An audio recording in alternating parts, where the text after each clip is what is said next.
পশ্চিমবঙ্গ বিধানসভার সদস্য নির্বাচিত হইয়া ঈশ্বরের নামে শপথ করিতেছে যে বিধি দ্বারা স্থাপিত ভারতের সংবিধানের প্রতি আমি অকৃত্রিম নিষ্ঠা ও অনুগত্য পোষণ করিব। আমি ভারতের সার্বভৌমত্ব অখণ্ডতা রক্ষা করিব এবং যে কর্তব্যভার আমি গ্রহণ করিতে উদ্যত হইয়াছি তাহা নিষ্ঠাপূর্বক নির্বাহ করিব। নমস্কার।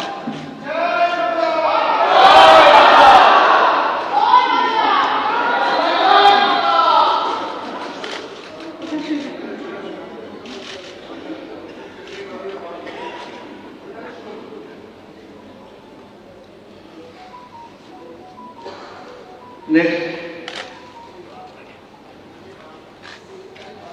Honorable Governor, I request Sri Joy Prakash Shoko to come to the dais and make and subscribe oath or affirmation before